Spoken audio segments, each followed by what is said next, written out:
don't give a shit what they think about us. 우회전.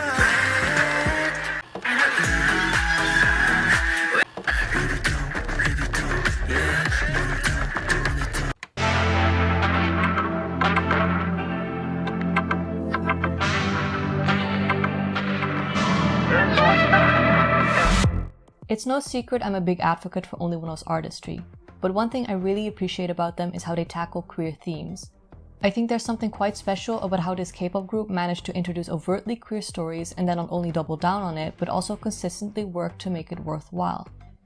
There's a serious lack of queer narratives in K-pop, surely due to the socio-political context the industry finds itself in, but without trying to pit queer media against each other. From the pool of artists who have told queer stories in this industry, I think OnlyOneOf have managed to do that as one of the best, specifically in their song Begin. Now, I know that's a bold statement to make, and I know not everyone will agree, but let me make my case and I hope you can walk away from this video with a new perspective if anything. These are my personal interpretations of OnlyOneOf's work and may not fully reflect OnlyOneOf's original intentions. I cannot speak for all queer experience, and as I am not Korean, I cannot speak specifically for Korean queer experience. However, I fall under the queer umbrella and have first-hand experience of finding myself in accepting environments but also extremely unaccepting ones, which is what I'll be drawing from. Lastly, I'm aware Begin is not an isolated music video, however I find it the most grounded project to talk about and will be primarily discussing it because of that. I might refer to other work in passing, most notably Be Free, but I can't stress enough that this is not a commentary on the underground idol project as a whole. With that out of the way, as usual, I'll break this video up in loosely 5 parts. First, some general points, second, a summary of the events in the music video and some symbolism, then some lyrical analysis, then a deeper dive into my understanding of the psychology of the characters, and lastly, what this all accumulates to. In 2022, OnlyOneOf started their underground idol project. This entailed that each member would release a solo song and music video on a monthly basis. The project was divided in units, every 2 music videos revolving around portraying the love story between a particular pair, making for 3 different queer love stories as a whole. The first pair, made up of members YooJung and KB, was introduced to us with YooJung's Begin, released in June. To summarize, the song is about new beginnings and freeing oneself from prejudices in the quest for personal freedom. This being represented in the sound, lyrics, visuals, and description, which featured a dedication to anyone who has not been able to love freely due to prejudice. Before diving into the visual storyline, I'd like to establish some symbolism that is important to know. First, the phone booth. The booth has been widely theorized to be a narrative device used to give the viewer a look into the character's mental state and their feelings towards the other person. Basically, how the characters in the underground idol narrative interact with and are framed around the booth clue you in on their emotions and motives. Second, the cranes. In Japan, China, and Korea, the crane is believed to be a mythical creature that lives for 1,000 years. The crane is thought to represent good fortune and longevity, and its wings are believed to provide protection. Other sources also say it symbolizes loyalty and honor. More importantly for this video though, in Japanese folklore, it's alleged that a person can be granted 1 wish if they fold 1,000 origami cranes. To paraphrase, the act of folding them symbolizes patience, hope, and a wish for good fortune. Third, the music video is heavily inspired by and constantly references Wong Kar-wai's 1994 film, Chungking Express, so some arguments I make will be driven by that connection. The music video starts off with a 20-something YooJung working part-time in a burger shop, bored out of his mind, until he rests his eyes on a man who we recognize to be KB outside. YooJung's character is immediately intrigued as he keeps his gaze on KB. This is until he enters the shop and YooJung snaps out of it. Throughout his remaining shift, he keeps sneaking glances at KB, a seemingly one-sided crush forming. Even when the man leaves, he makes sure to look after him. KB comes back another day and they lock eyes while YooJung is cleaning the windows. KB is stunned to the point that he chokes on his drink and moves to leave the shop out of frustration. YooJung looks after him again. While YooJung is at a phone booth, waiting with a crane in hand, symbolizing patience and a wish for good fortune, KB, now drunk, runs into him. It's a bit awkward. YooJung doesn't exactly know what to do and doesn't dare to touch the man too much. Remember this moment and what I said earlier about the phone booth. I'll get back to the significance of this scene in a bit. Eventually he manages to bring the man home, likely being told where it is in his drunken state, and cares for him until the morning, folding a paper crane before leaving again. Cut to KB coming back to the shop, this time looking for YooJung and noticing 2 paper cranes on the counter. This time an undeniable symbol of YooJung's wish for both men to be together. YooJung walks by and they manage to finally look each other in the eyes. Sadly, while YooJung is ready to look straight at him, KB can't confess just yet and looks away. The characters are aware of their feelings for each other but aren't ready to vocalize them yet, and the moment is gone. This brings us to the last scene. a direct reference to Chungking Express. Both characters are engulfed in pink lights, symbolizing their feelings of affection, but while KB finally dares to gaze onto YooJung while he isn't looking, YooJung is looking out the window, towards the people walking outside and us. In Chungking Express, this scene marks the halfway point of the movie. So I believe putting this scene at the end for Begin was intentional to imply that this is not the end for them, but only marks the beginning of their love story. Before moving on, something else I want to discuss about the music video is the lighting. First, let's explore outside of the narrative for a second. Everything discussed up until this point has been scenes in which the story is being pushed forward. But the music video is not just that. In between story clips, there are moments of YooJung singing while breaking the fourth wall or acting separate from the story narrative. Some of these are easy to recognize, others not so much. But a consistent differentiation is the lighting used in the phone booth. When the scene takes place within the story narrative, the lighting is homogeneous, switching from full red or blue on timed intervals. When it doesn't fall in the canon of the story though, the phone booth is littered in specks of faint rainbow lights. I bring this up because these scenes not strictly being part of the pair's story doesn't mean it's not an important detail. Essentially, I think it clues you in on YooJung's queer experience and the way he acts. The faint little specks of rainbow lights in my opinion symbolize his muted character. He does not flaunt his queerness and his story so far is engulfed in patience. To contrast this very quickly, in Beat and Beyond, the characters have no patience, characterized by the lack of paper crane symbolism, and express their queerness very openly, in the daytime surrounded by people. Uncoincidentally, the rainbow lights around their phone booths are always bright and abundant. There are more things that could be said about the use of lighting in the music video, but I'd say this is my main observation and I'll keep it here for now. With lyrics written by Cheong, Hale, and YooJung, the meaning of the song becomes clearer. I think every lyric has its place and importance, but there are 3 pivotal moments where I personally felt like they really got it. Not just because of the words, but how they were delivered too.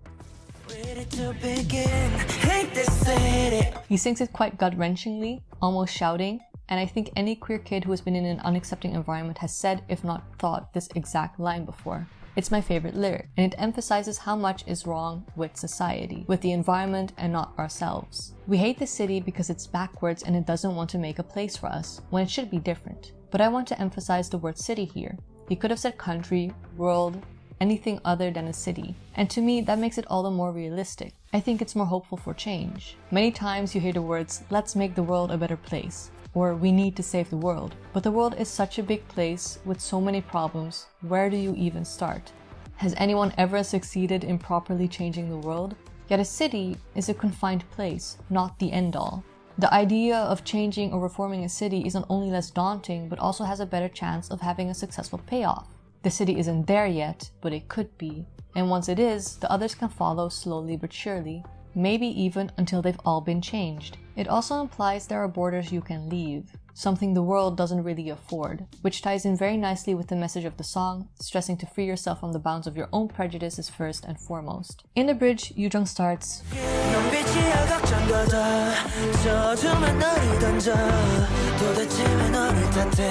These lines are not exactly punchy, but they sound urgent, like he's pushing and pushing to make progress in the song. They're not exactly frustrated, but they're starting to push that line. Yet immediately after, we get a breather. Suddenly YooJung's voice turns airy. It's almost as if he's talking instead of singing, and what he says is,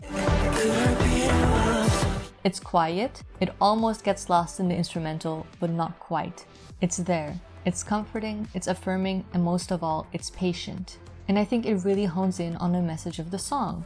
That it's okay to take a breather and to be reminded that you are not wrong, that your experience isn't something bad or, as some might say, evil. It's very emotional. In between all the questioning and worrying and all the frustrating bullshit life throws at us, he's affirming you patiently before picking up speed again until the final and most energetic chorus of the song. Begin with the blast. Yeah. Let me take it down.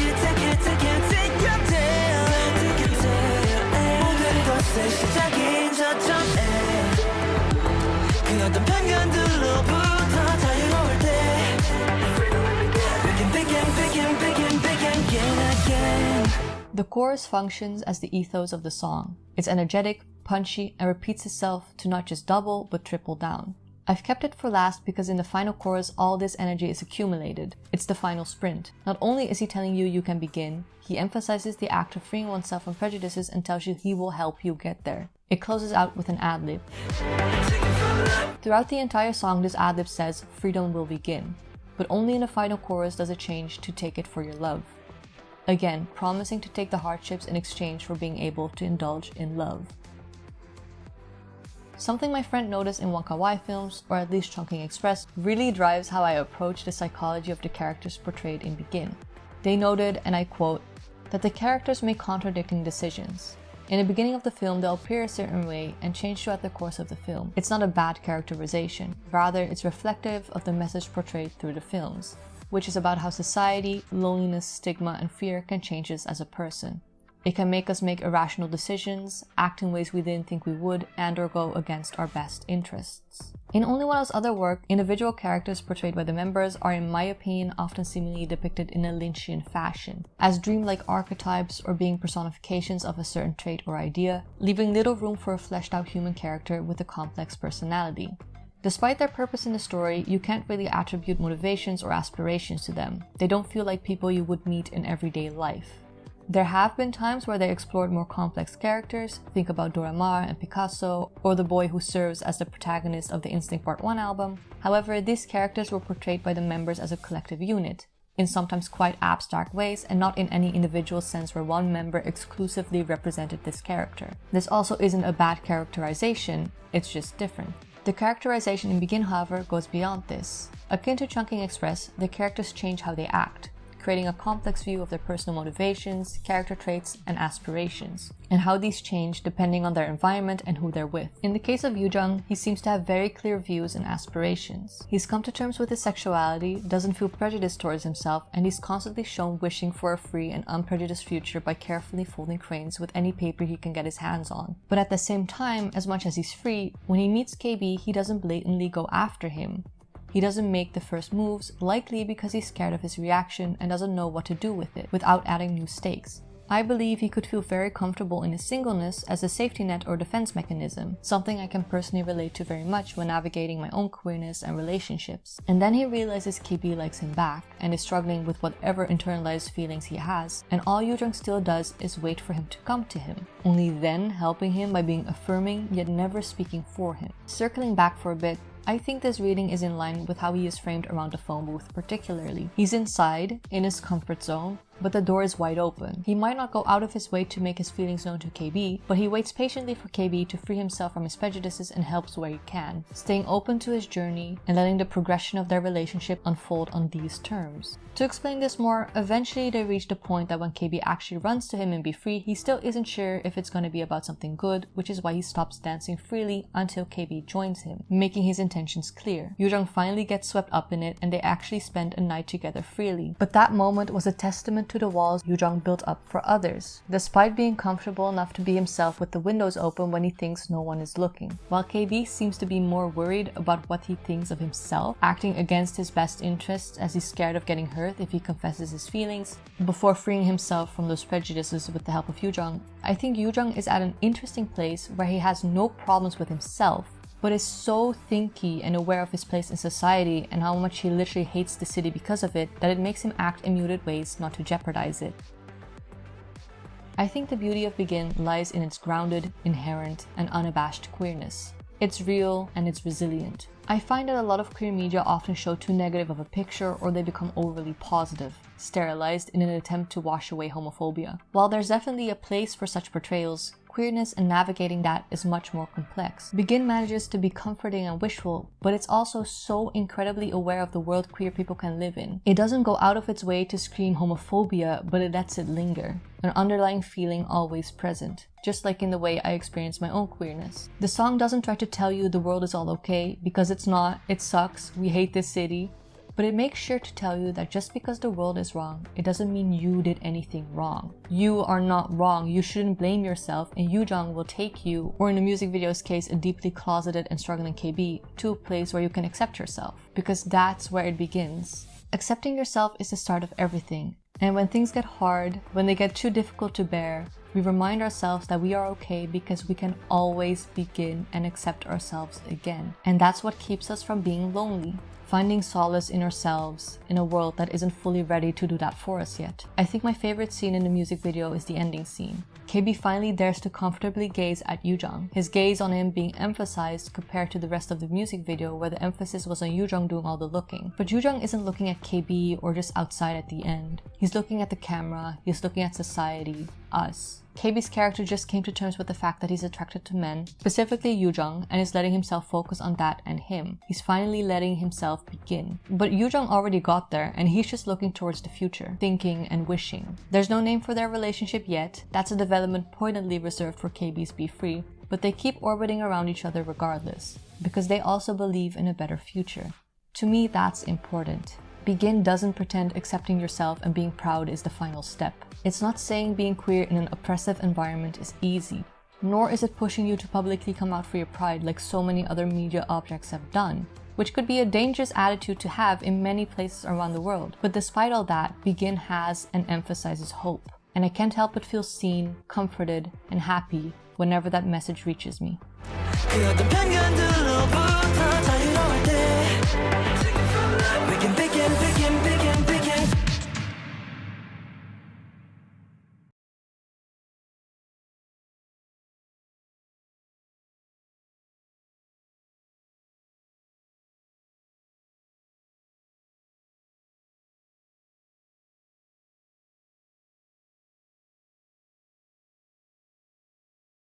So you might be wondering why the video isn't over yet, and that's because I had a few personal comments I just wanted to put out there that aren't necessarily part of the analysis or Begin specific.